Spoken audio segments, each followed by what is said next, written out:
In this episode of Team Superdad, I speak to Dan Latto, #1 podcaster, property investor, entrepreneur, digital marketing expert, and all-round good guy. He shares his experiences of being a dad, finding love, and creating a successful life in Spain. Enjoy. Roll theme. Welcome to Team Superdad. Real dads creating their best lives ever. More time, more money, more fun. You are not alone. You're on Team Superdad. Hey, welcome again. It's Johnny Jensen here with the Team Superdad podcast. Great to have you here with me wherever you are in the world. Good morning, good afternoon. Let's crack on. And this week it is an awesome interview. Daniel Latto is a podcaster, an entrepreneur, a property investor. He has his own digital marketing agency business. He's now got a new venture starting where he is buying into people's companies and helping them create more value and success for themselves and their team, which he'll explain more about, certainly better than I am. It's been an awesome week for me. I had my kids at the weekend. We've been out to Brighton to see my dad and my cousins over from Chicago. Swimming badges for the kids as well, 1 mile and 800 meters. So milestones and successes all round. I hope you've been having a great week. If you've got your kids, then make sure that you enjoy them. It's not always about doing amazing things. They just love routine and fun and to feel loved. And if you haven't got them, well, I hope you've been working on your goals and getting yourself fit and healthy, hanging out with friends, maybe perhaps not falling back in love, maybe at least dating and finding someone to hang out with. If you are new to the Team Superdad podcast, then welcome. This is the program and community for dads rebuilding after divorce, separation or loss. I mean, all dads are welcome, but particularly if you're going through those challenges, if you've been through those challenges, that's really where the vision for Team Superdad comes from. It's about the rebuild. It's about creating your best life ever. And today's interview really does reinforce that message. If you've tuned in before and you are now enjoying the Team Superdad podcast, well, please be sure to make us a little review or leave us a like somewhere. Comment, share, like, review. As soon as I get some iTunes reviews or what do we call it? Spotify or what do I listen on Breaker, actually. My favorite podcast app on my iPhone is Breaker. Excellent podcast app if you've not tried it out before. But yeah, the reviews and the likes and the shares are the lifeblood of this podcast. So please pass it around amongst your friends and family, other dads that you know, and let's look to make it as successful as we possibly can. I'm growing the community. The Facebook page is getting ever bigger, and the more that people contribute to that, the less it requires me to be the one always starting the conversation. So please don't be shy. Come on over and comment there. And if you've got questions for the podcast or you've got ideas for people that should be on, if you want things that we want to cover, then please feel free to post those in. You can find me on Team Superdad HQ on Twitter and Instagram, and just search up Team Superdad on Facebook. You'll find the group and the page. Daniel Latto is an inspiration. I'm really pleased to have met him. He gave me a lot of insight from this interview. The first half is very much about his challenges through child court and his experiences of his time with his children and the impact of that on the other side. And in the second half, we get into the entrepreneurial stuff, how he started his own business, how he's moved to Spain, works just 15 to 20 hours a week, and how he's really created a life of abundance and success for himself. I hope there's as much in it for you as there was for me recording it. I will see you on the other side. Enjoy.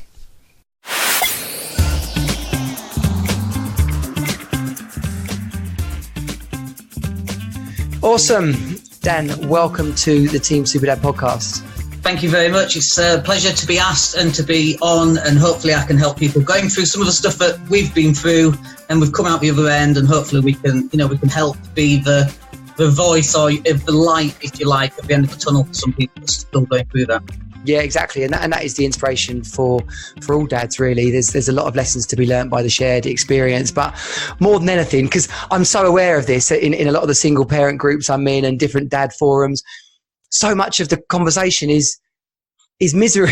Like, I'm lonely, I'm broken, he's an arse, she's a bitch. Like, it's never going to get better. And I think we can all relate to that. But out of Team Superdad, the mission I'm on is to have people realize that our best life ever is tomorrow and is the day after. It's what we say it is and how we create it. And my experience was really asking that question: how am I going to fix this? How am I going to fix this? And that's where Team Superdad came from. Is the idea that we have these superpowers, which actually is just getting through life. But it's when we realize what those powers are, we can actually really use them. And I do like my comic books, so there's quite a lot of real world analogy in that. And the team part is about the fact that when you're on a team and you've got people to support you, to learn from, then it's a much more positive journey. Absolutely. So Dan, tell us, introduce yourself. Let us know where you're from, and what's your family structure like, and then we'll dig into your story. Okay, so I'm from Leeds, 47. I had an easy paper round. I look young, I get that, but it was an easy paper round. That's why. But in the last 6 years, I moved to Spain, which is amazing, by the way. And you're contemplating moving to Spain, and you can't because you've got kids. I flew back every 2 weeks for 4 years to see my kids, so it's definitely doable. And the benefit of doing that is, I'm in Southampton tonight and it's raining. Last night it was sunny. We had a barbecue at the weekend. It was amazing, So I've been in property for about 20 years. I run a digital marketing agency as well. And I'm here in Southampton to buy a business. We'll go into a little bit more about it later on.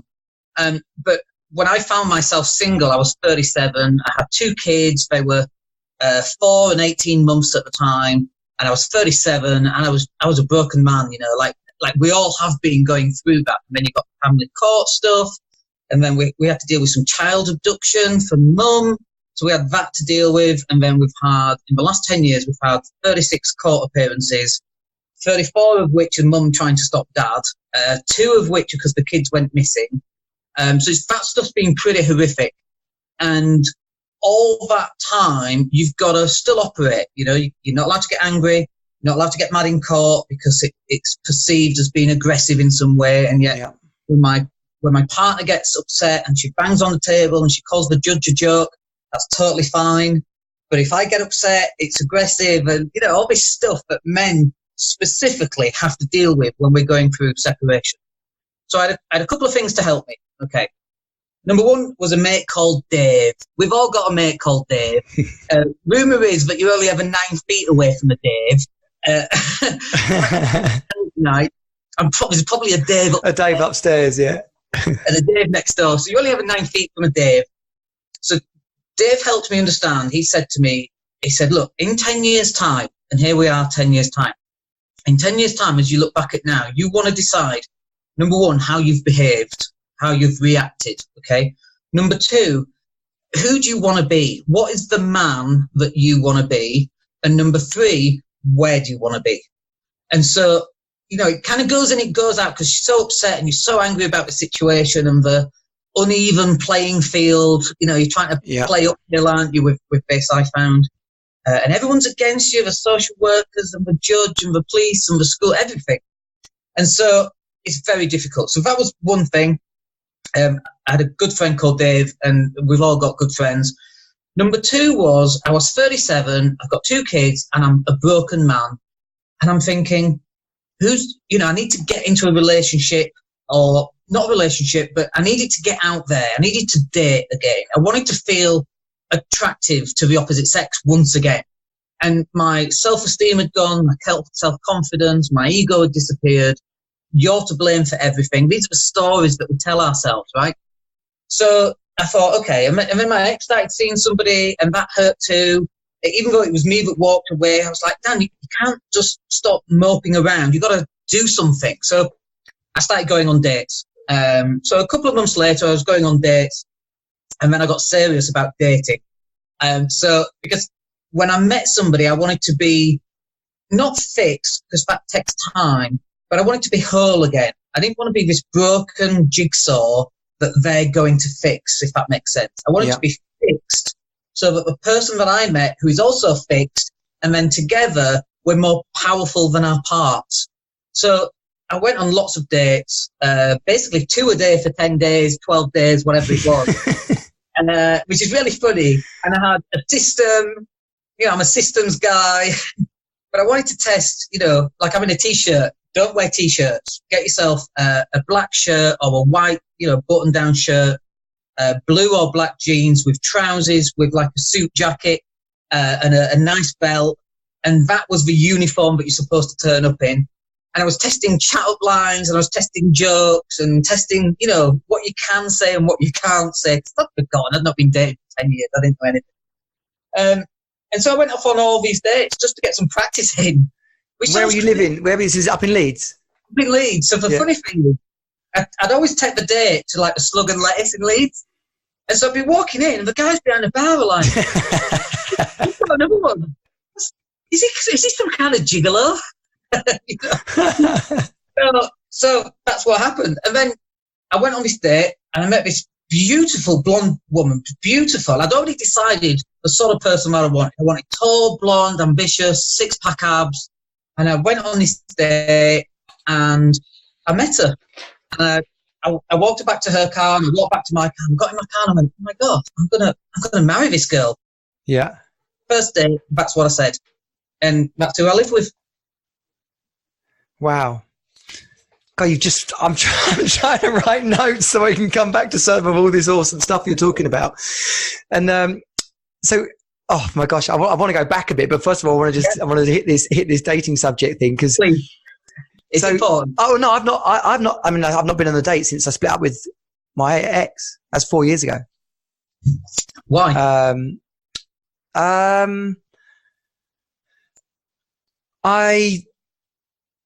The truth is, I'm just a bit scared of it, to be honest. Yeah, that's okay. And so was I. Yeah. Petrified. Shakingly petrified. And you meet a girl, and you go, wow, you're nice. And she goes, thanks, so are you. And you're, me? Yeah. Me? You must be mistaken, because it's been not beaten out of us, but it's crept out of us. Our self-confidence has crept out of us. Yeah. And when I went on those dates, it wasn't about meeting the girl I'm going to marry. It absolutely wasn't about that. That was just a consequence of me going on dates. I went on dates to understand that I'm an attractive individual once more. And I still am today. And, we've been married 6 years, got to get that right. And you kind of forget that you're still attractive, because it's just normal, But when you first break up, you feel so unattractive to everybody who would want to be with me. And we are all attractive to someone, or many people. And you don't find that out unless you got to be in it to win it. You got to buy the ticket to win the lottery. Yeah. And you're meeting, this is pre-dating apps, I guess. This is pre-date. We met on Match. So it was Match. Oh, okay. Just early days of dating apps. Yeah. Definitely not Tinder. Definitely not play. I'm trying to think of all the rubbish ones. Yeah. If you're on Tinder, if you want to play your face, you're not serious about dating. Yeah. Pay for the app, and the quality of the people. They're not just out for one thing. And if you're after one thing, that's awesome too, by the way. But if you're after a long-term relationship, or you want to just recover some confidence, and it's not just some kind of, I was going to call it cheap, but I don't think it is cheap. You don't want a one-night experience. You want something more lasting. Then you will pay for it. And when people go, I'm not paying money, I'm like, well, how serious are you about finding somebody to spend the rest of your life with? Because it's not that serious. Yeah, I know. And also what I'm taking from this is I've spoken to a variety of dads with, significant degrees of success. And one of the things that is consistent across them all is that no matter what they're talking about, they went at it with a plan and a strategy and momentum and consistency. And it's that whole kind of, how do you get fit? Or how do you improve your health? Well, you eat right and you exercise. And then it's like, oh, yeah, I don't want to do that. is there a tablet? Is there an easier way? and the reality is that actually the practices of success, whatever it is you're striving for, they're there, that someone's walked that path already. It's for the rest of us to actually emulate it. Now, interestingly, if I hadn't have gone on all those dates before I met Louise, is my wife, before I met Louise, when I did meet Louise, would I have messed it up in some way? They're like the practice sessions until you meet the right person. Yeah. And everybody wants shortcuts. Finance, health, wealth, relationships, kids. Everybody wants shortcuts. There are no shortcuts. Very few people have them. Zuckerberg, probably. But like he's a 1 in a trillion. Do you know what I mean? Well, 1 in 7 billion, I suppose. But he also had to be at Harvard. Like, yeah, absolutely. There's a degree to which he'd invested, his mum and dad had invested surely, but he still has to pass the test. And that meant from some kind of 10 years old, he was studying above average levels. Absolutely. Yeah. And that overnight success doesn't exist. Yeah. Have you listened to the Elon Musk interview with Joe Rogan? Do you ever heard of Joe Rogan? I've listened to it and I watched some of the good bits on it's brilliant. YouTube as well. He's like, he goes, well, to be honest, I just I just come up with ideas. The difference with me is I make them happen. Yeah. I love it. It's brilliant. Absolutely brilliant bloke. And so I've got a mate who's out of a relationship, and he went out and dating, and he's kind of fallen into some level of serious a relationship. Were you quite clear in your mind that, okay, well, this is, I'm meeting people, I'm enjoying going out, I'm not going to commit to anything here? Were you upfront with them about it, or it was just more like a mission in your mind about it? No, I'd not really expressed that to anybody else. I was just along for the ride to see what happened through dating, and the consequence was that I just happened to meet the right person. Yeah. So that was kind of like just the result of it. But like I say, if I'd not have gone through that, I wouldn't have had that result. So you have to go through it at some point. Yeah. And I, one of the funny things for me was going on dates and then listening to the horrific dates that these women had been on. Men turning up in tracksuits, a post office worker inviting them around to do their post office run with them, some horrific stuff. And you're just like, what planet are people on thinking that that's, a thing to do? So it was, I knew that if I met the right person, I was serious about settling down again, because that's what I wanted. Yeah. But I had already designed on paper first, in the head first and then on paper, I designed the type of person that I wanted. Because the previous relationship, I kind of fell into it. And so I wouldn't have chosen it, but I fell into it, if you like. And then you kind of find yourself trapped, and then you're thinking about breaking up. Yeah. And then her grandma died, and then you can't break up. Then you wait. Yeah, for me, she got ill. We had babies. Exactly.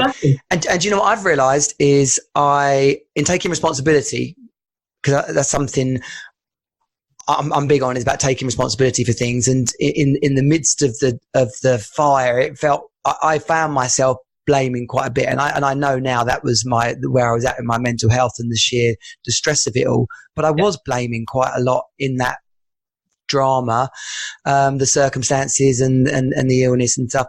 In coming out of it and taking full responsibility, what I've been able to see was my now ex-wife was almost identical in sort of personality and life issues as the previous long-term relationship that I had and hadn't gone very well.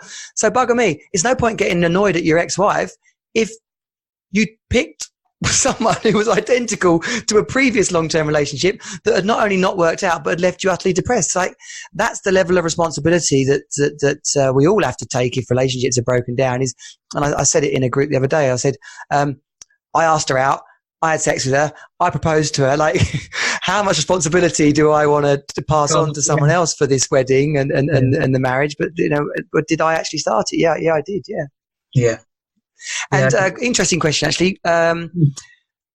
because I found this guy on YouTube. He's got a channel called Entrepreneurs in Cars. He's a good guy. You should check him out. He was saying he was chastising someone about the speed at which he had introduced his girlfriend to the kids. I'm not asking you to share the ins and outs of your family, but how long did before you introduced what has now become your wife to your kids? So it's a good question. So I'm sat in a car and I'm saying to myself, oh my gosh, I'm going to marry this girl. We go on a second date, electric second date. And then third date never happened. She went back to her boyfriend. So her boyfriend had cheated on her. Yeah. But she said, I felt the responsibility of making sure that relationship was over. Which you've got to respect on some level. Do you know what? It pissed me off, but you've got to respect that at some level. And if this is what I want in a person, I can't then complain when they're powerful and responsible and confident. I can't then complain about that because that's what I wanted. So she went back. It didn't work out. She split up again. We started dating again. She went back twice. So then I'm just like, okay, I can't do this. So then I met somebody else, Misfit South Africa, might I add. Oh, yes.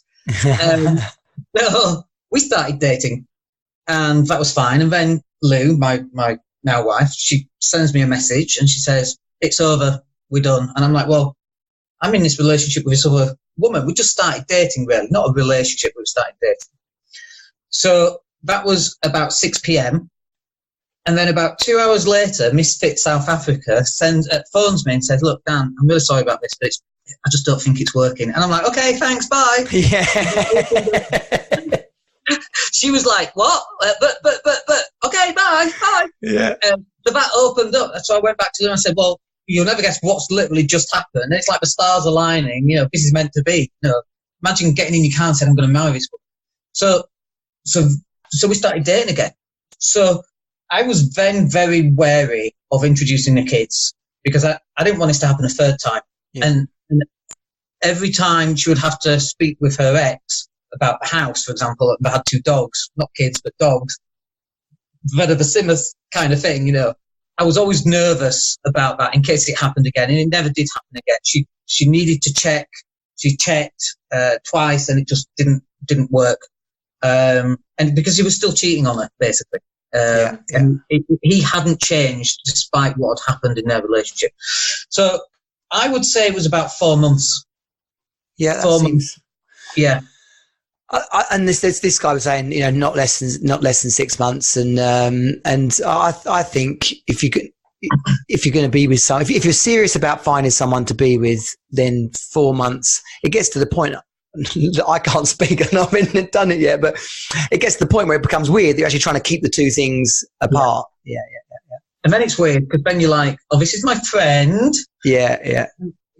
What do you mean friends? So it's a bit weird, really. But yeah, so I was just nervous about that. But she's a school teacher as well. She loves kids, and she was not just, she really wanted a child, and one of the criteria for us to continue dating was that it has to be serious. I mean, she's 40 now. This was what, what was it? Must have been 9 years ago or so. So she was 31, and then you've got the biological clock. She wants at some point to have a child, and I'm like, I'm not having any more kids. Kids equaled pain for me because of family court and everything that I had to go through just to simply see them. So I was really kind of put off by that. But I knew it was a make or break kind of thing, and I just had to resolve my own issues surrounding kids. At one point I'd made a decision that women are all evil. That was one of the decisions I made. And then I did a lot of personal development work, and I'm like, dude, how's that going to help you in 10 years, having that attitude? Yeah, and what are your kids? Is one of them a daughter? Is one of them a girl, your kids? I've got all girls. So all girls. So yeah. So I said this to someone else the other day. They were asking me, am I anti-women? I was like, I've got a daughter. Even if I was that way inclined, how am I going to respect and honour my daughter if I don't absolutely love women? It's crazy. So, but this is about recognising the path that you're about to go down, because it's always a choice. Stuff happens to us, and it doesn't matter what happens to us, it's how we react to it. So Viktor Frankl, Man's Search for Meaning. Yeah. It's not, prison camp. It's not what happened to him. It's how he handles it internal. It's not the external stuff. It's the internal stuff. We make decisions about who we're going to be, how we want to behave, how we want to react. And we might have to use certain skills and strategies like pattern interrupts and that kind of thing to calm down and reply the next day instead of instantly, move off text messaging with your ex and move to email or handwritten letters because it takes you a lot longer and then you've calmed down a little bit. WhatsApp is too quick, So I made a decision. I didn't want to be that person. It took some work, and it's very easy to become that person. And I've seen men do it, and it's kind of self-harming in a way, and it's not a good thing. But I had to work out this internal thing. Kids do not equal pain. Kids equal love and laughter and light. And I've got a 4-year-old daughter now with my wife, and she epitomizes everything that I think kids now are: love, laughter, light, joyfulness, playfulness, excitedness, giddiness, being silly, all that stuff. So I was lucky not to go down that path, I think. Yeah. And that boils down to responsibility, I believe. When we talk about dads here, but it can be anyone. You look at what you are giving off into the world, and for some people that's a bit woo-woo, and they're like, "Oh yeah, I don't believe in anything. I'm an atheist. I'm all science." You're kind of like, "Well, okay," but clearly, when you walk into a room, there's some people who you're drawn towards, and there's some people who give you a shudder as you go past them. Yeah. And I truly believe, in terms of my kids, that energy that I get, that I buzz off from them, has to have come from me. They're not going to be the kind of people that wake up in the morning and want to go and play or run, or when we go swimming, they want to stay there 2 hours, unless I've encouraged and created that space for them to be like that. So I think that's an important message for dads, particularly dads who perhaps don't feel like they've got enough money to treat their kids or do the things that they see other parents doing. Kids love to laugh. They want to feel loved. Let me tell you something else. There's a guy called Dave Diggle, and he wrote some books that involve metaphors for children, so that children can understand about breakups and that kind of thing. I was he's Australian, chatting to him. It's like a bestseller on Amazon. You should get the books; they're very good. I'll look it up. Dave Diggle, yeah. Dave Diggle, yeah. And he was saying it's not the quantity of time; it's the quality of time, and it's not even the amount of presents or gifts. They just want that. Dad, look at this. I've made a dinosaur out of toilet rolls. Wow, that's amazing. That's what they want. They want reassurance. They want to be told that they're proud of them. Regardless of what happens, you are always going to be their dad. Nothing can change that. Yeah. Social services can come along and try and prevent any access and contact because of what mum says. That's happened to me. It doesn't change the fact that those kids are still my children and I'm their dad. So Isabel, who's the eldest, she's 14 now. She's gone through self-harming. She's gone through 2 suicide attempts because I've not been in her life. And now I'm back in her life and suddenly everything's aligned again. Funny how that happens.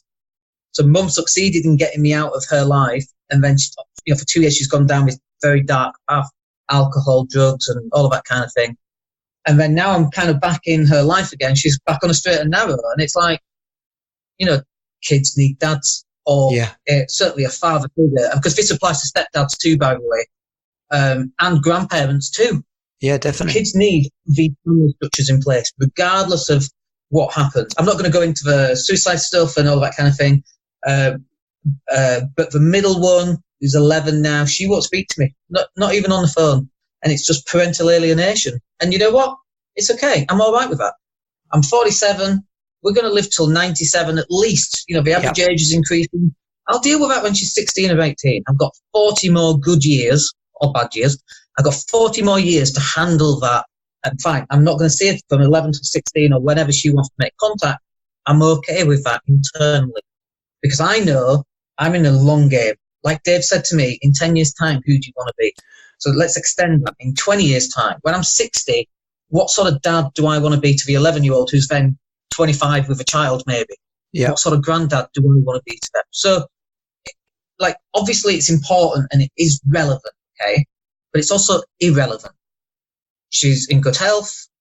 I expect nothing bad will happen to them. And then we can fix people later on. We can fix it. But, my situation was one of the worst situations I've ever heard. Child abduction, kids trying to kill themselves, self-harming, all that kind of thing. And as a dad who can't be involved because mum's poisoned everybody around you, you have to sit on the sidelines and watch it. It's very, very difficult. But in that happening, there are lessons to be learned. There are always lessons to be learned about self. So and I'm not a Buddhist, but if I was to be a Buddhist monk and be contemplative about what are the lessons that I can learn from this, patience, love. When you do see them, you're not dad telling them, you do this or you do that. What would you like to do? How would you like to handle that? Yeah. Well, I'm not sure. Well, if you handle it this way, this might happen. If you handle it this way, this might happen. You've got two choices. You can continue with the self-harm. Where do you think that will end up? Or you can stop that and go down this path, get back on your studies, and where do you think, well, it's your decision. It's completely up to you. And so that's turning the child who's 13, 14 into, okay, I don't want to go down that path. I want to go down and get my results. And that's the path that she's chosen. And she's chosen that because I'm back involved and I'm not telling her as a dad, you must do this. Nothing to do with me. What would you like to do? And they're the lessons that I learn. And it's really hard as a dad. But I had to learn it because I'm sat on the sidelines and I can't affect what's happening to it. I just have patience and hope that she'll come through it, which she did, and then I can get back involved.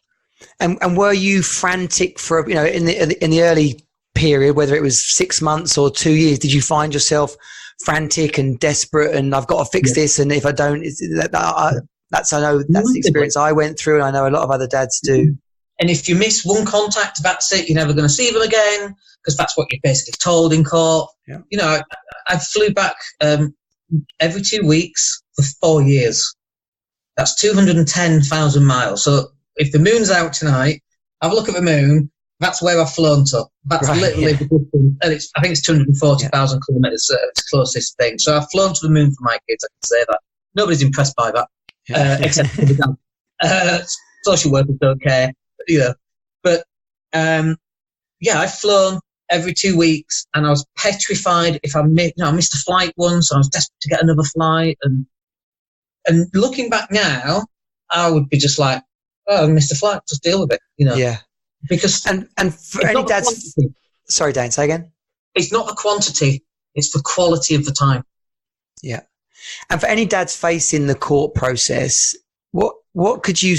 Because my experience actually, when I got, unfortunately, my ex and I, it was challenging, but it wasn't horrific, and eventually I have, after 2 trips to court, got 50-50. Okay. But what was offered to start with was the classic two 1 night and then 2 nights and then come back and something like the bare minimum type thing, and that's what I fought against.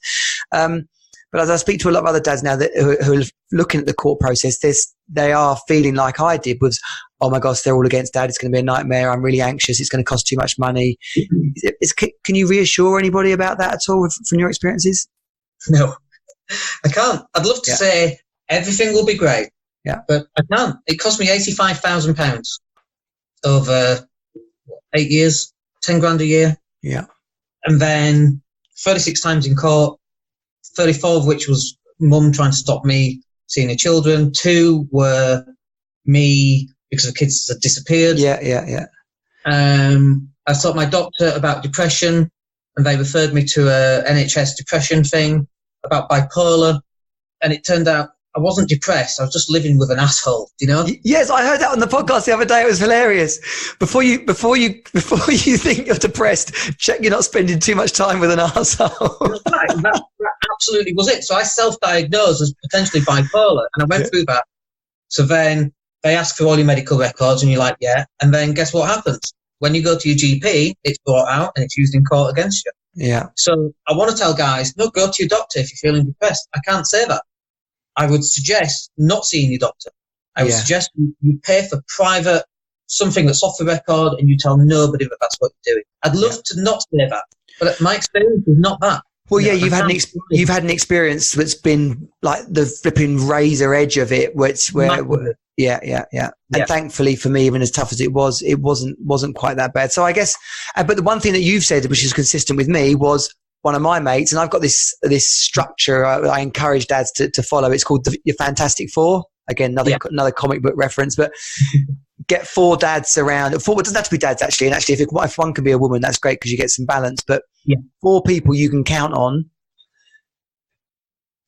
and you can call them, and you can dump on them, but they know that they're there. That's what they've kind of signed up for in a way.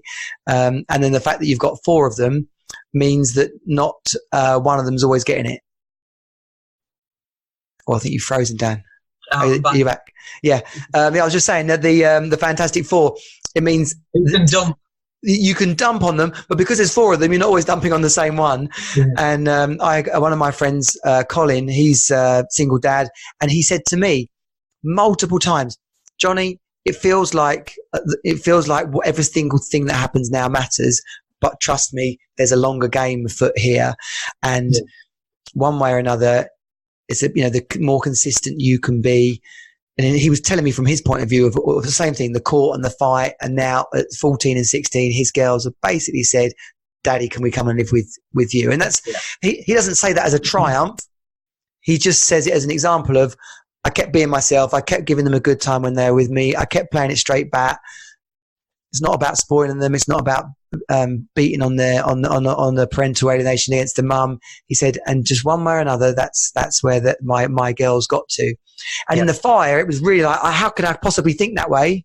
But like you said, we've got another 50, 60 years left on the planet to foster that relationship and that love. So I'm in front of 2 solicitors and a barrister and the judge, and then there's little old me. And I'm like, and bear in mind, this is legal aid, this is all paid for by the taxpayer. And so I was up against legal aid. And in the end, we had to go for the other side being a vexatious litigant, where they just take me to court for nothing. So just to pull me out from Spain, cost me a lot of money in hotels and staying over and all that kind of thing. And so the judge finally gave a vexatious litigation for 2 years. The day after it expired, I'm back in court. And the judge was like, I can't believe. Sorry, go on. You're back. Well, that's. I don't know your ex. I don't know if she's a legal genius or somewhere in amongst all this. But to me, that sounds like there's a legal firm who's saying, well, now what you want to do is this. Now where does that have any legal right in a civilized country? Yeah, money, yeah. But that just says it's broken. It's broken. Yeah, it is broken.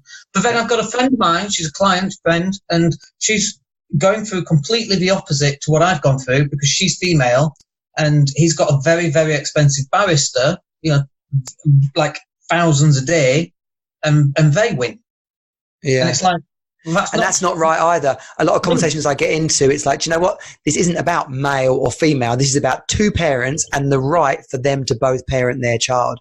And that's where the legal system has to change. I wish, I pray, I don't know what version of that it is, but you think in a decent society, we can get this blooming Brexit nonsense out the way. We can get back on with some proper legal stuff and change the law around separation and child court and contact, because it costs millions. I read upwards of £100 million in the UK for this machine. By the time you factor in doctors and social services and legal aid and barristers and the whole machine just to function and serve this process, is crazy. It costs more than that because it costs lives. Yeah, it does. Yeah. Kids committing suicide, dads committing suicide, anybody taking their life. Yeah. Mm-hmm. Yeah. Well, listen, let's change gears on that a little bit. So, business wise, you're pretty successful by all accounts. I understand you've got quite a successful property. Personally, you're involved in property. You've got courses and communities you're involved in around property. Then you've got your digital marketing stuff. What's a bit of the background of your business journey? And let's look into that as an inspiration for dads listening. So when I was 26, I always knew I wanted to get into property, and I've been researching it for about 5 years. And it took 5 years to buy my first one. And what are you at this time? Just a skint bus driver, or you own your own business, or what are you doing at 26? I'm working in a business on the phone, earning £15,000 a year, and I went from 15 to 100 grand in 4 years. Right. So anyone can do this, basically. Anyone can do this, but you have to be a bit of a job whore.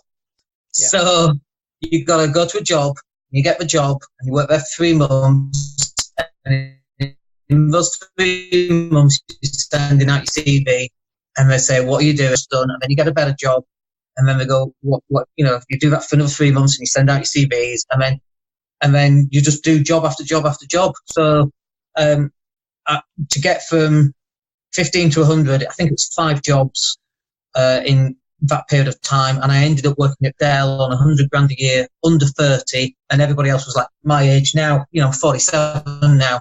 So it was very stressful, but it was 100 grand a year, so I took it. I've got 5 GCSEs, not degree educated at all. Some people watching this going, yeah, it's obvious. But I had that work ethic, and I had the reason why, which was I hated my boss. I still hate my boss, and I'm my own boss now. But anyway, so that was my why. I just wanted to be able to wake up when the sun woke me up, not an alarm clock. That was for me one of the big things, one of the big keys. And so I knew that if I could earn more money, I could put that into something that would generate cash. And I ran the numbers a million times before I could buy my first one, because I'm like, why are more people not doing this?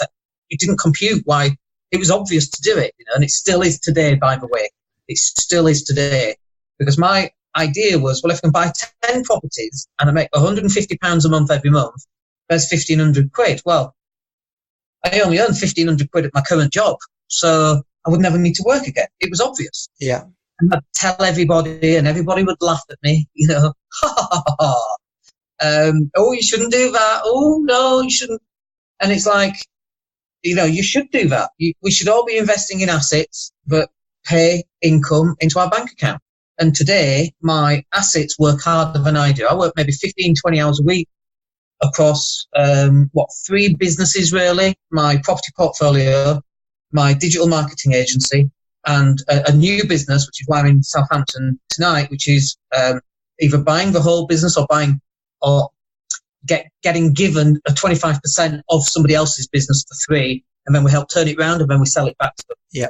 I mean, I work 15 to 20 hours doing those 3 things, and we do it because we've got teams in place. We have systems in place. And again, I wouldn't be doing any of this if all that bad stuff hadn't have happened. And so this is how it ties in. I have to be grateful for all that bad stuff. I have to be grateful for all the awful stuff in court, because unless I decided who I was going to be, who I wanted to be internally, do I want to be a nice guy or do I want to be a nasty guy? I want to be a nice guy.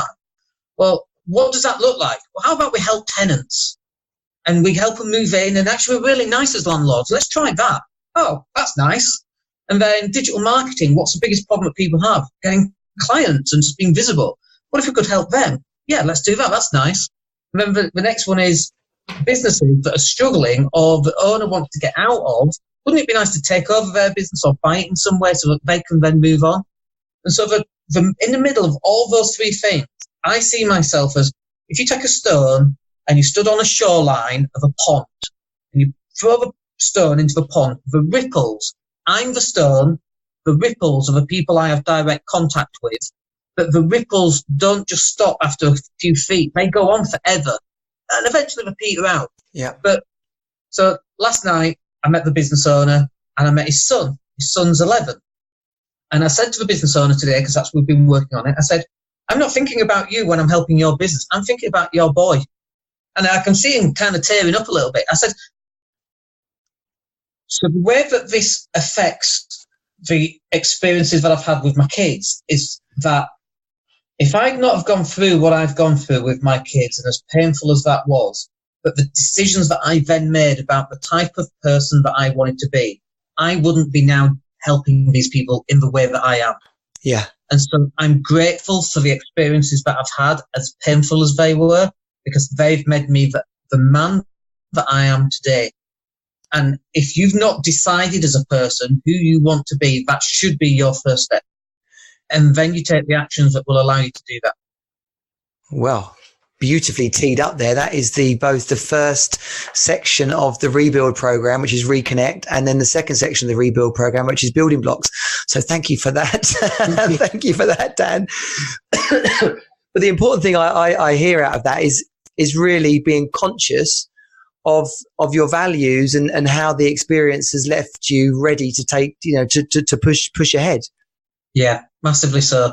So I was just talking to the wife a few weeks ago, and we were talking about the lost decade. And I mean the lost decade from a financial point of view.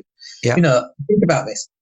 In the last 10 years, I met this beautiful woman, this beautiful person. We got married, way out of my league, by the way. Don't tell her I say that. No. Way out of my league. We got married.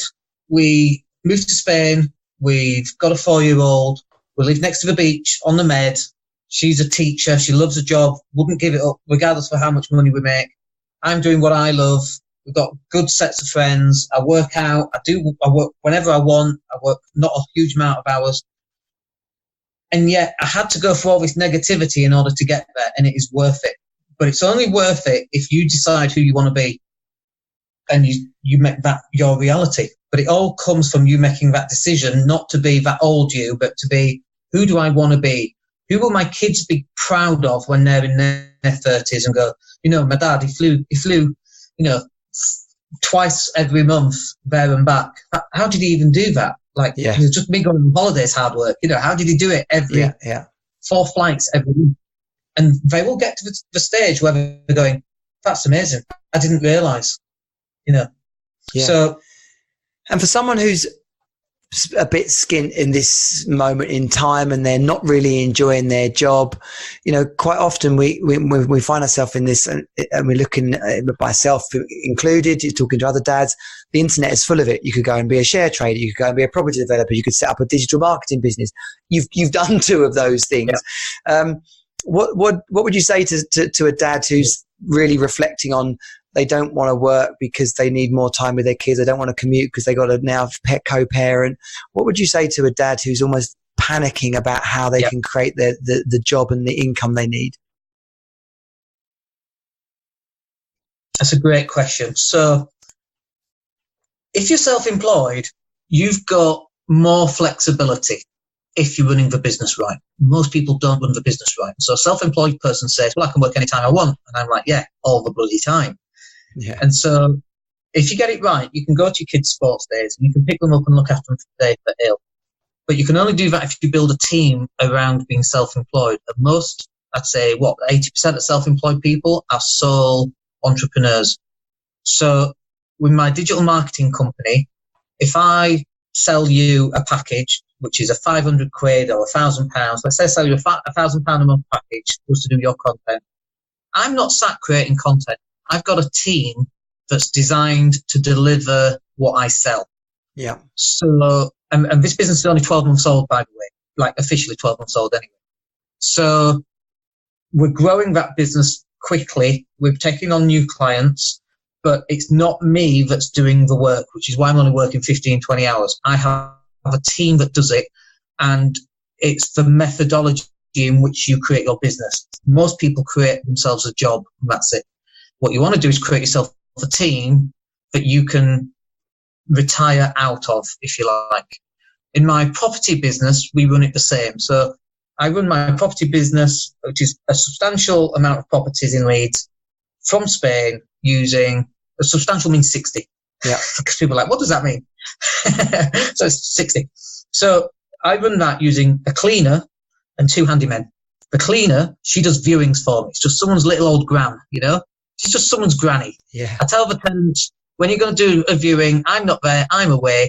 My cleaner's going to do it. She's called Debbie. She's really nice. She's someone's little old gran. Be nice to her. And she closes more business than an estate. She's super grand. She's so underwhelming when she turns. She's just really lovely and nice, and she's not a salesy person, and she's just homely. She's someone's gran. She's my gran. She's your gran. She's everyone's gran. Do you know what I mean? She's lovely. So it really disarms people, and they haven't got their barriers up. So she closes business. I email the tenancy agreements to her. She prints them out, gets them to sign them. Everything's done from afar. If there's a problem, I send a handyman in. If it's a bigger problem, we send the boiler man in, depending what it is. And we just run it. You know, I'm not out fixing boilers and painting a windowsill, and I've got a team. And this is where most small business owners fail, is because they don't have a team. Because, well, nobody can paint that wall as well as I can. Nobody can fix a boiler as well. It's ridiculous. Of course they can. Thousands of people can do it. You just choose not to. Yeah. So this is the problem that most small businesses have. And so we've just systemized it. Like I systemized going out on a date, we systemized fixing boilers and, taking on new clients and creating, 228 videos a month or whatever it is that we create. We create a lot of videos and a lot of images, and we've got a lot of clients, and in fact, business is growing. So if you're a dad and you're looking for more money, first of all, being self-employed will give you some flexibility as long as you systemize it with a team. The second thing it will do is it will help you on your tax. So you're going to pay less tax potentially because you can offset more stuff, right? Yeah. There's another issue there, which is to do with how they calculate child support agency money and that kind of thing. And I know what that's like. They just basically, it's all right for dads to go live in the bedsit as long as mum's lifestyle isn't impacted at all, which is crazy. Surely it would be better to keep dad alive than him kill himself in a bedsit. Yeah. But society doesn't seem to think that right now, otherwise the law would change. So it helps on that. It just gives you that little bit more control. But you have to do it properly, and most people don't run a business properly. And I'm not saying that everything that we do is perfect, because of course it's not. We come across problems all the time. We're like, shit, I didn't know. It didn't even occur to me that would be a problem. That's life. So you have to run it properly, and you run it properly by understanding there's 4 parts to a business. There's attraction, which is basically marketing, however you want to do that. There's conversion, which is how are you going to sell that person whatever it is that you're selling. There's delivery, how does the product get delivered, and then there's accountability. We call it ACDC.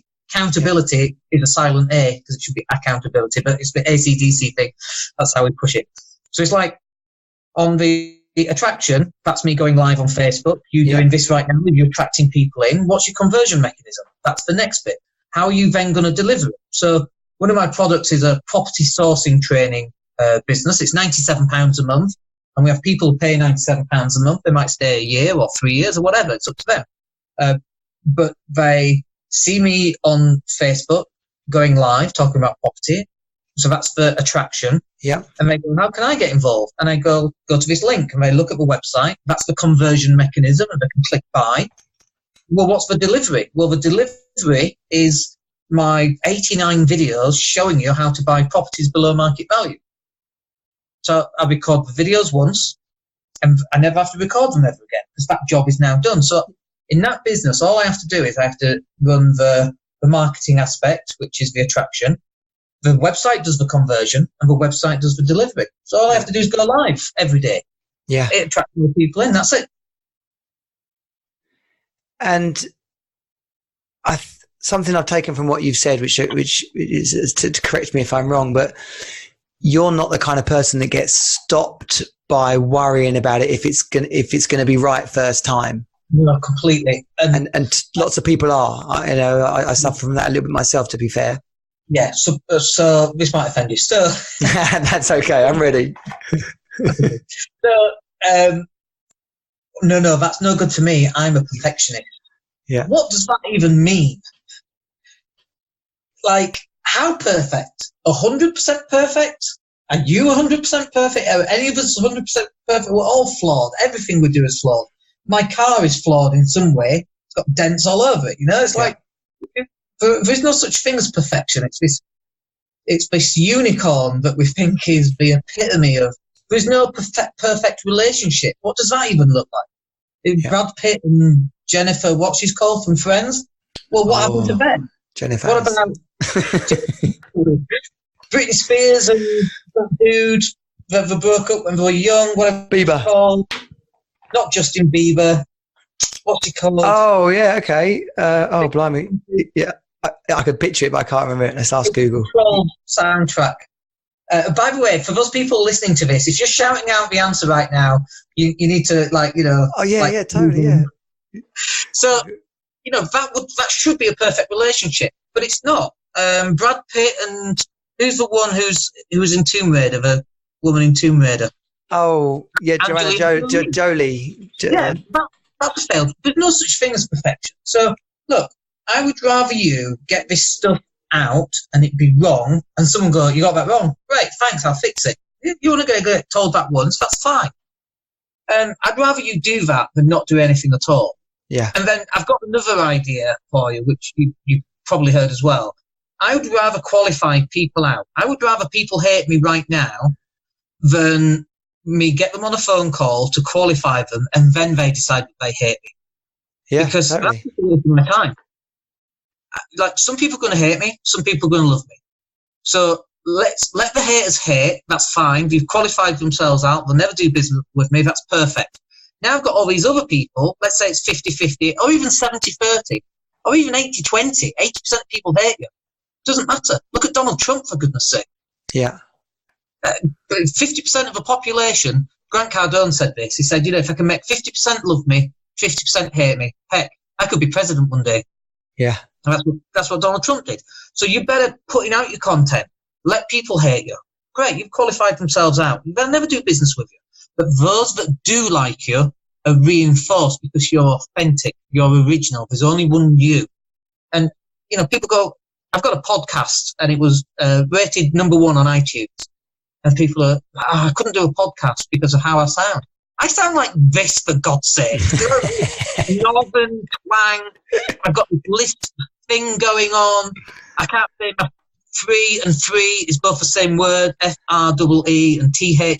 I can't say that properly. Yeah. I dated a girl called Ruth. What? No, I can't say it. I've had a number 1 podcast, for goodness sake. So, what do you mean? There's every excuse under the sun. All of them are irrelevant. Just get your stuff and get it out there. People are going to hate you. That's fine. People are going to write bad stuff about you and they don't know who you are. Awesome. Write as much as you want. I don't care. Yeah. And for dads, any person, to be fair, dads, teenagers, mums, but for dads that we're talking to, never been a better time on this planet to tap into what you love doing, what you're knowledgeable in, what you're passionate about, what you see someone else doing, and go out there and find out what they did to get where they are and just start copying it, emulating it, create, a version of your own, but that is based on they did that and it worked for them. Chances are it's going to work for me.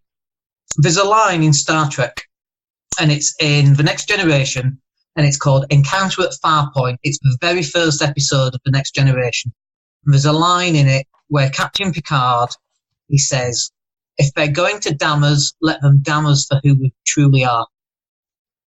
And that's where you just step up and be the person that you truly are. If you've gone through family court, you feel like everybody hates you anyway, so let them hate me for who I truly am.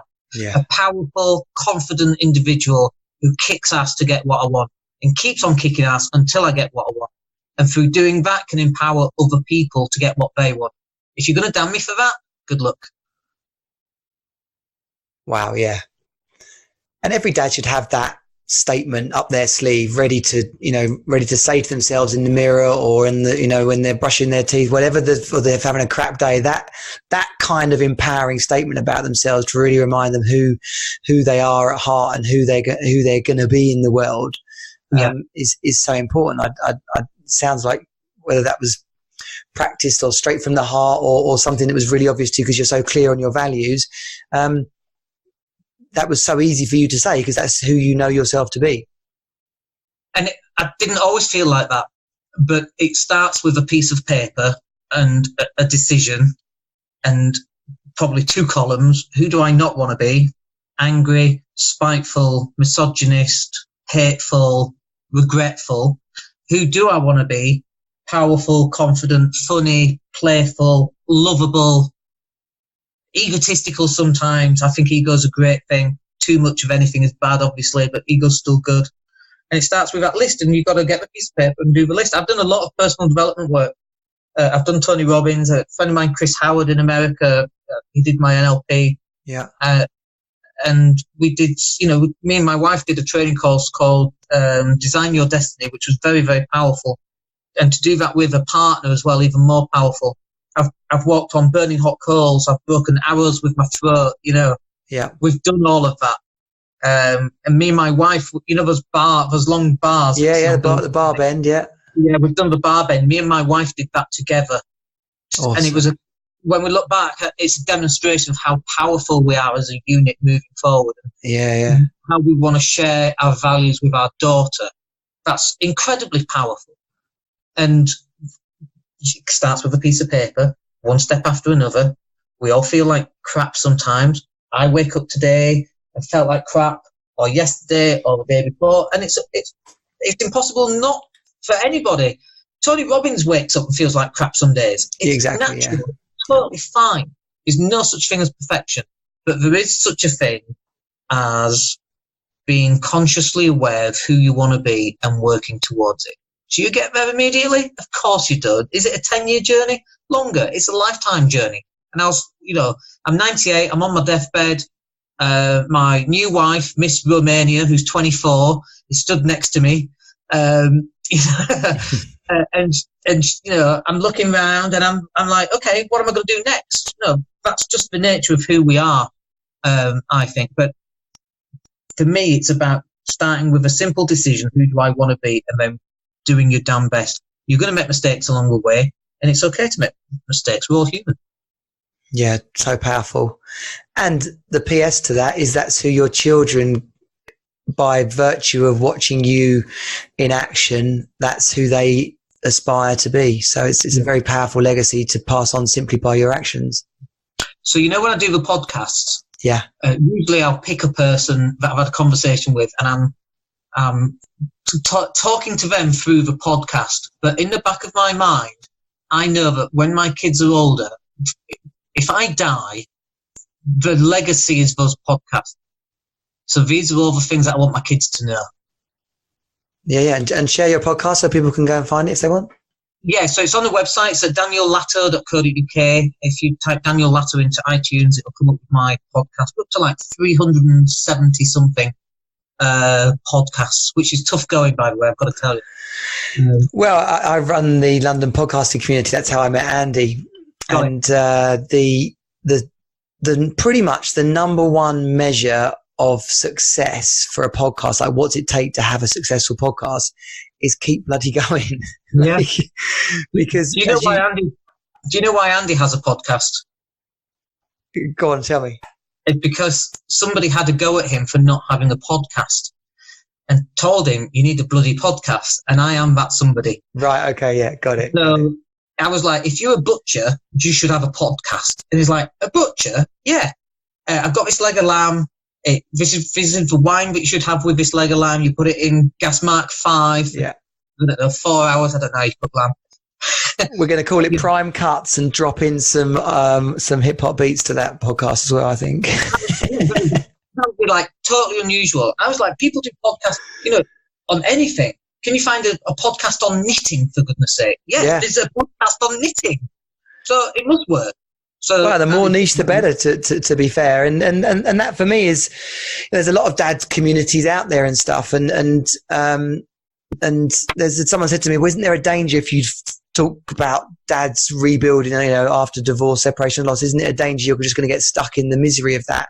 And it was a valid point that she said, but I'm really clear that there comes a point, because this has been my journey, where after the drama, there's like a ground zero. We go, all right, okay, now what? And that's what my game is. That's what it is for me and myself and my life and my children's life. And it is the game for the Team Super Dad community. It's that moment where the dad consciously says to them, now what? And that's how it came for me. I was up a mountain. How am I going to fix this? And as I kept asking that question, I was like, okay, all my life experiences, a bit like the foot on the fire walking, the personal development, the divorce, the deaths, the mum losing my mum when I was a kid, all of it, you suddenly go, what if I was given all of this as an experience to then give back to others? And that's where Team Super Dad has come back. As ridiculous as this question sounds, the question is, what is the gift? What is this gift that I've been given? Yeah. Tony Robbins says, what if your worst day was your best day? Yeah. And people go, what? How can my worst day be my best day? Well, my worst day was my kids being abducted by a long stretch. I've had others that are quite close to it, but that was the one. And when I look back at that now, that was my best day, because I would still be in that path of, beating myself up and all that kind of thing. Instead, that was the trigger for me to go, I'm not putting up with this. Let's be the man that I've always known I am. And so that was how I turned my worst day into my best day. And every day since then, I've been grateful for that. Because now the life that we lead, it's not perfect, but we're definitely heading in that direction. That's the direction that we're going in. We never get to perfect, as we said, but that's my learning, that's my gift, and I've been fortunate to receive that gift, and not many other people have got that gift. And I'm not saying you should go out and find that. No, but it's so, because it can change, but I think that's such a sorry, I'm quite moved by that, to be honest, because I've had those dark days. You've been through them, I've been through them. I can pick them, and that precipice type flipping, looking over the edge of and if you can say to yourself, actually, what if today was the start of everything? What if this awful day was the best day? And that's it's not a what if. It's not even a what if, it is. Yeah. And change the language around it. Okay, I'm going to make this worst day my best day. These are the days that I'm going to make the decision never to feel like this again. I'm going to step forward in a powerful way. I'm going to do the things that I said I was going to do last week. I'm going to get them done, and I'm going to have even more powerful things the week after. And boy, in 1 year's time, when they see me, they'll be like, wow, how did that happen? Yeah. Check everybody by surprise. That's the gift. That is awesome. And that's when I say we're going to create the best life ever. I've been challenged on loads of this stuff about Team Superdad. And I was like, well, no, actually, create your best life ever is about tomorrow being better than today and next week being better than this week. And that's how you create your best life ever. So thank you for that as well. That's a massive, I would question why you're even listening to somebody else's opinion. I don't believe I am, but people around me, ask. And so I'm like, no, and actually it's about this. And I feel confident that I've got answers, and I'm ready to feel actually, invigorated by such questions, because, it's I think I'm up to stuff that on the one hand is exciting, for on the other hand it's challenging. People naturally worry, like is Johnny doing something crazy again? But I have to be resolute in that. But let's say you were doing something crazy. So yeah. Like what? Something crazy to me is working until you're 65 and you get a gold carriage clock and you die at 67. That's what used to happen. That's crazy. Yeah. Like in my life, like I'm in Southampton tonight, it's raining. Why do we live in rain? We've got Spain there. That's crazy. Why would you do that? Why would anybody live in the UK when there's the Spain and the Spanish lifestyle and going swimming in the sea on Saturday morning? But I did it for 40 odd years. Yeah. Crazy is different things to different people. I think working, 9 to 5 for a boss you hate, I think that's crazy. And for most people, that's the norm, and that's okay. So I did a podcast, by the way, called "You're Crazy Is My Normal." Okay. It was an episode, was it? Yeah. Okay, I'll search it. I'll put it in the show notes. Yeah. Yeah. As an example, working 15 to 20 hours a week. Someone said to me, how many hours do you want to work? And they said, about 20. And I, oh gosh, I don't think I could work that many. And they thought it was very funny, because it was like, you're supposed to be 40. But that's my normal working week. And there's Netflix in there, and there's basketball. Was it your crazy? Where are you on the crazy scale? Was that the episode? Could be. That's what Google's throwing up. Yeah. Where are you on the crazy scale? Crazy's great. Crazy is where all the fun is.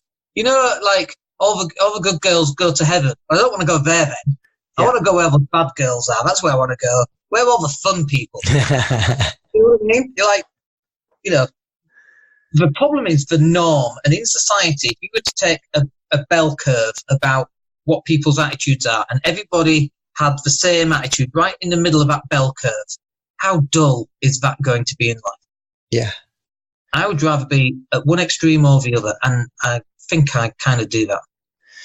Yeah, no, and when I speak to people in these interviews, you look at successful people, and they're actually percentage-wise, they're a small percentage of society, and they both challenge themselves, they challenge norms, and reassuringly, the things they do are quite consistent across those successful people, and it's that expression to do. Was it you got to do what other people won't to have what other people want? Exactly. And if you keep doing the same thing over and over and expecting a different result, like marrying the same person, by the way. It's all right. Going back to the top of this conversation, I think that's my dating conundrum is a fear of picking the wrong person again. But I'm on the case there. I have a bit of a plan, and actually, I'm just going to take a leaf out of your book and turn it into a proper plan. I would also add something onto that, and we call this a values elicitation, and I think it's something good to end with, really. Yeah. So values elicitation talks about. So let's do it with you. In the context of your next relationship, Johnny, what are the 3 things that are really important to you as values? Yeah. She's got to be fit, as in like fitness is something that's part of her life, cornerstone. Okay. She's got to be have a positive mind and spirit. Okay. And she's got to be tactile. She's got to be a very touchy person. I don't just mean sexually. You know, I'm a kind of person that thrives off holding hands, kissing someone in the morning, and I've been in relationships with people that weren't like that, and it just eats away at me. So I can say that really clearly. Those 3 things: fitness, positive spirit, and tactile. So you basically need to date yoga teachers or physios. They're very tactile and kinesthetic, as we would say. And so it's like, where do those people hang out? Yoga, physio training courses, whatever, right? Yeah. That's where you need to go hang out. And you need to join yoga groups and physio groups and anything else that's to do with tactile, like Zumba teachers or anything like that. That's like fish where the fish are. Sounds awful when you say that, but it's true, right?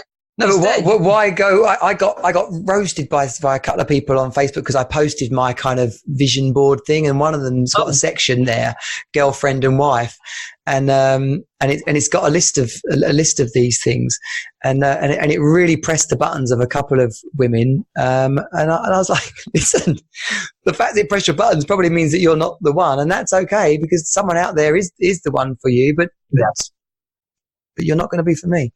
And somebody reading that could be the one. Yeah.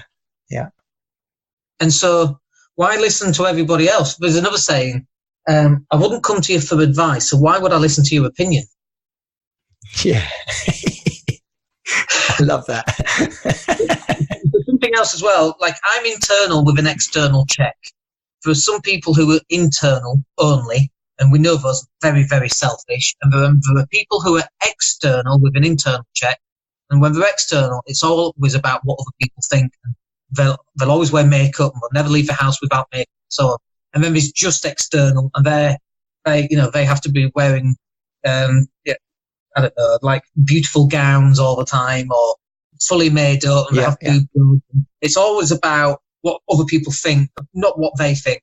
And so you should work out where you are on that scale. So I'm internal with an external check. I'm a bit crazy, but I check every so often. But then I usually don't pay attention to what the external says anyway to do what I want. So maybe I'm more internal.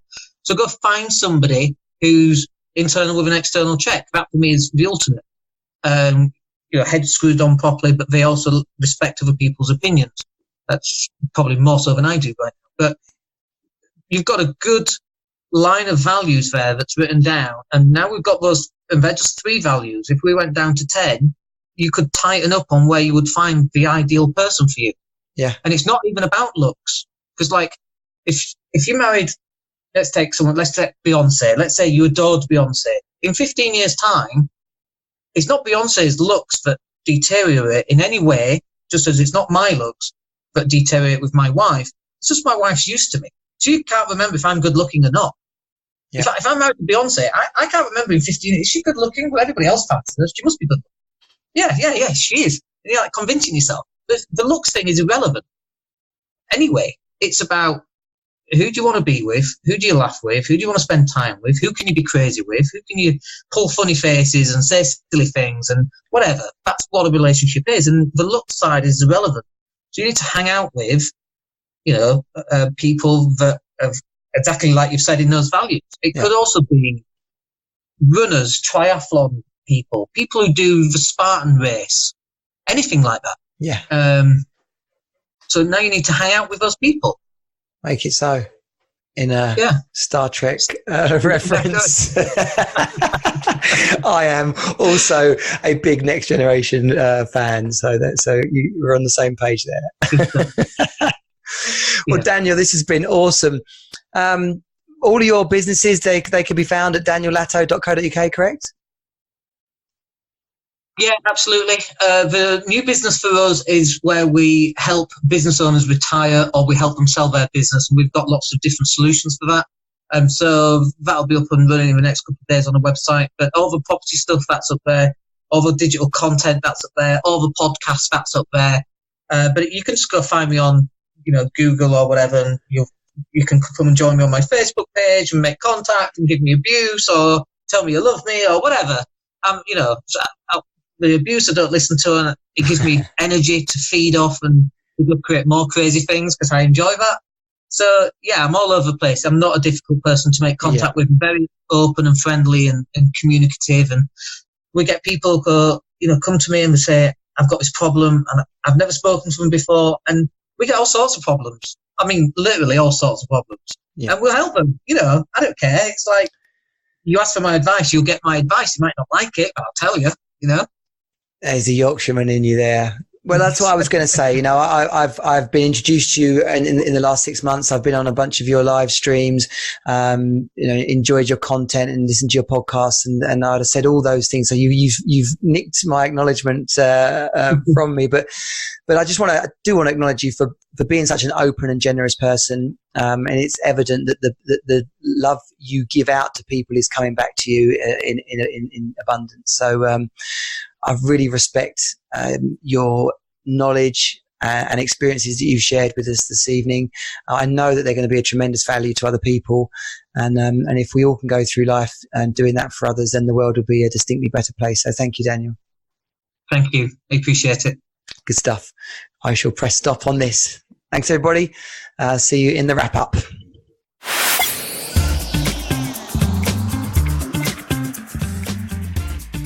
Wow, that was an awesome interview with Daniel Latto. Thanks everybody for listening in, especially those of you who are here to the end, the fabulous 20% crew.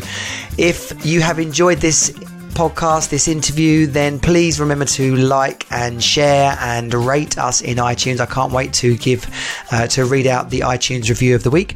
And if you are interested at all in creating some of these results that Dan spoke about in the interview in your life, then be sure to come over and look at the Rebuild program. Talk to me about the Rebuild program.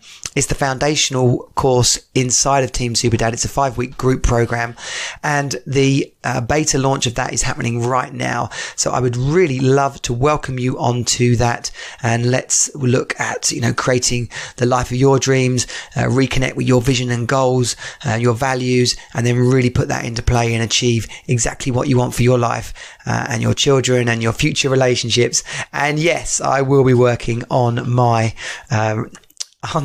dating subjects. If you haven't been to the website, you want to know the address, then it's teamsuperdad.com.